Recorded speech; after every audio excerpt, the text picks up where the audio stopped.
Number 19 ہے۔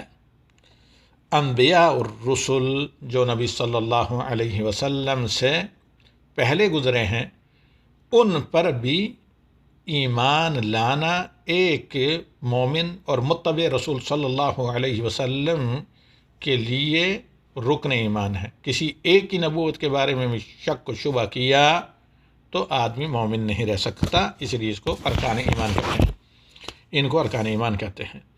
تو اللہ رب العالمین نے تمام رسولوں کو اہل ایمان کے لیے جنت کی بشارت دے کر بھیجا اور اہل کفران کے لیے جہنم اور اللہ کے عذابوں سے خبردار کرنے کے لیے بھیجا، جس کی دلیل سورہ نساء کی آیت نمبر 165 یعنی 165 رسلا مبشرین و منذرین لئلا یکون للناس علی اللہ حجہ بعد الرسل۔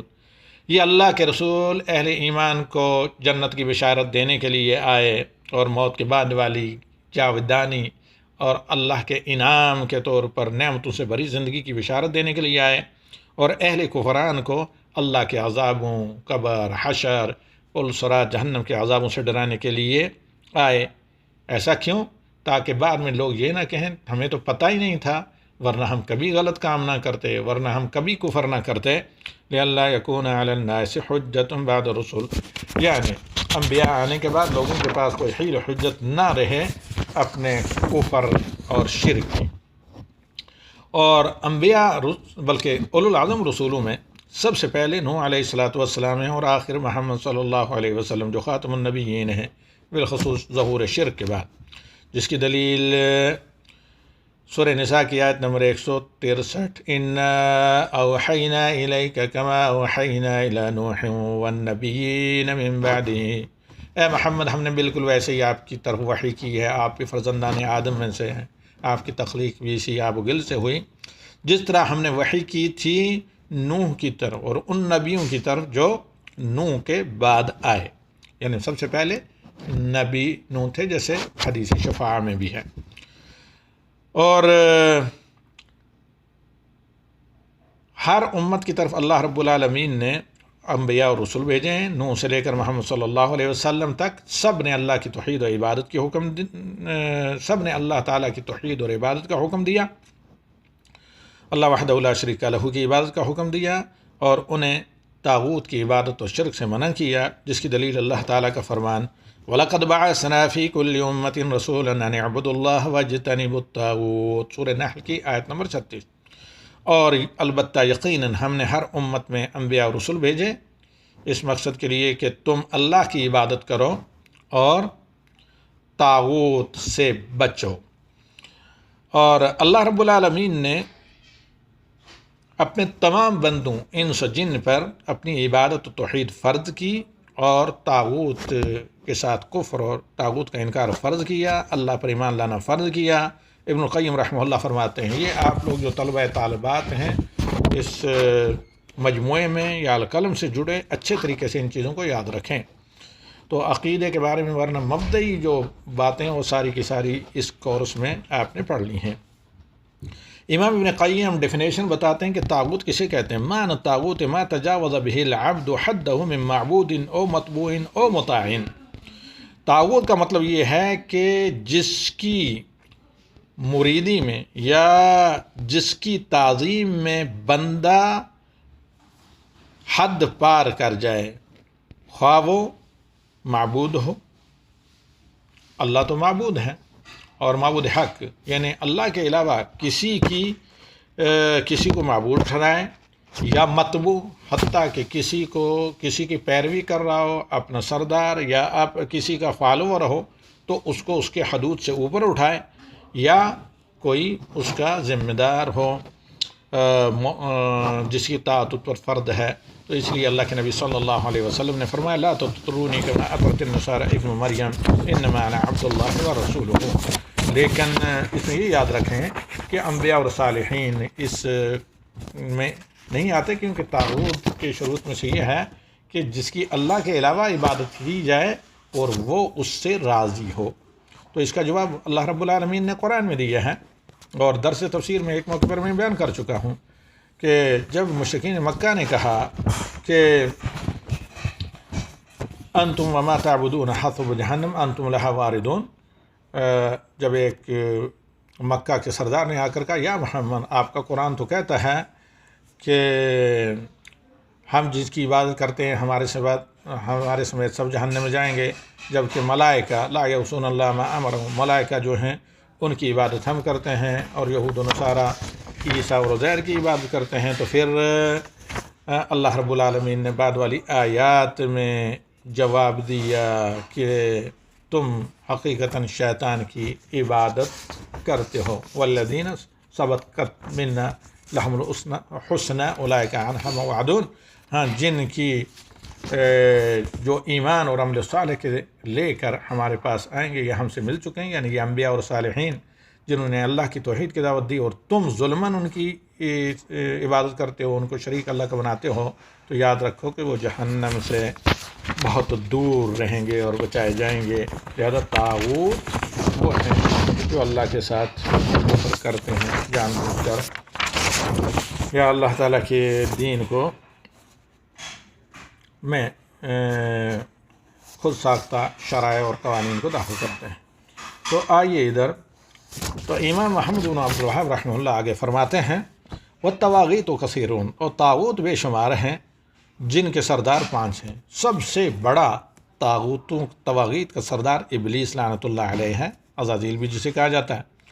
ومن عبد وهو راض، ہر وہ ہستی طاغوت ہے جس کی عبادت اور ہنسی خوشی اپنی عبادت کروائے۔ اب جو صالحین وفات پا چکے ہیں، لوگ ان کی پرستش کرتے ہیں، وہ اللہ کے صالح بندے ہیں، ان کی پرستش کرنے والے، پرستش کی دعوت دینے والے وہ طواغیت ہیں۔ ومن دعا الناس الى عبادت نفسہ، جو بھی اپنے عبادت کروائے لوگوں سے، یا وہ افعال کروائے تعظیم کے طور پر جو اللہ تعالیٰ کے لیے صرف خالص ہیں، جیسے رکوع، سجدہ وغیرہ، انحناء، جھکنا وغیرہ، نظر نیاز۔ اور وہ شخص بھی طاغوت ہے من ادعى شيئا من علم الغیب، جو علم غیب کا دعویٰ کرے، کیونکہ اللہ کے علاوہ کسی کو علم غیب نہیں۔ اور اسی طرح شیخ محمد بن عبد الوہاب فرماتے ہیں ومن حکم بغیر ما انزل اللہ، جو اللہ کے نازل کردہ شریعت کو سائڈ پر رکھ کر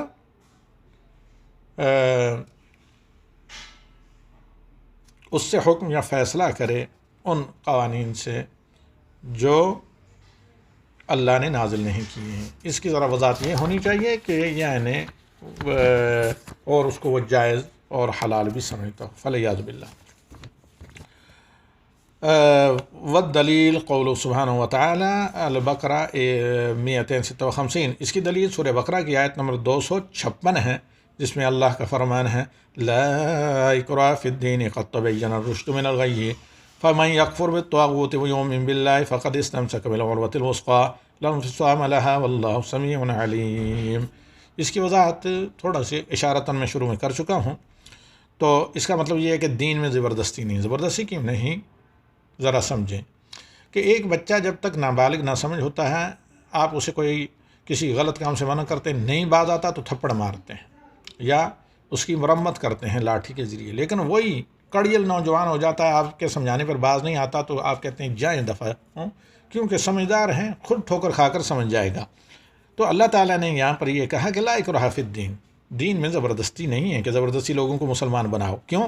قد تبین الرشد من الغی، حق و باطل دودھ کا دودھ پانی کا پانی ہو چکے ہیں، بالکل سیاہی اور سفیدی کی طرح، رات و دن کی طرح علیحدہ ہو چکے ہیں۔ جو بھی نبی صلی اللہ علیہ وسلم کی سیرت کو پڑھے، جو بھی قرآن کو پڑھے اور اس کی تفسیر نبی صلی اللہ علیہ وسلم کی سیرت سے لے، تو فمن یکفر بالطاغوت ویؤمن باللہ، جو بھی طاغوت کا کفر کرے، طاغوت کی ڈیفینیشن ہم بتا چکے ہیں، ویؤمن باللہ، اور اللہ پر ایمان لائے، جیسے ایمان کے 6 ارکان ہم بیان کر چکے ہیں اسلام کے ساتھ، فقد استمسک بالعروۃ الوثقی، اس نے مضبوط سہارا پکڑ لیا، یعنی دین اسلام کے قواعد کو، لا انفصام لہا، یہ مضبوط سہارا اور رسی اس کے ہاتھ سے نہیں چھوٹنے والی کہ وہ دین سے بھٹک سکے، یہی صراط مستقیم ہے۔ واللہ سمیع علیم، اللہ تعالیٰ آپ جو کچھ کہتے ہیں، ذکر کرتے ہیں، اللہ سے مانگتے ہیں، اور جو اللہ کی تسبیحات بیان کرتے ہیں انہیں سننے والا ہے، علیم، جو کچھ بھی عمل کرتے ہیں اللہ رحمان کی رضا کے لیے کرتے ہیں، شیطان کی رضا کے لیے کرتے ہیں، نفس امارہ کی پیروی کرتے ہیں، سب کا اللہ تعالیٰ کو علم ہے۔ یہی معنی ہے لا الہ الا اللہ، کلمہ توحید کا جو پہلے رکن اسلام کا پہلا جز ہے۔ صحیح حدیث میں اللہ کے نبی صلی اللہ علیہ وسلم کا فرمان ہے رأس الامر الاسلام وعمودہ الصلاۃ۔ آپ کو جانا کہ سب کچھ، آپ کا سارا اثاثہ، جس کام کے لیے آپ کو پیدا کیا گیا ہے، دنیا میں بھیجا گیا ہے، وہ آپ کا اصل کام بنیادی کیا ہے؟ دین اسلام ہے۔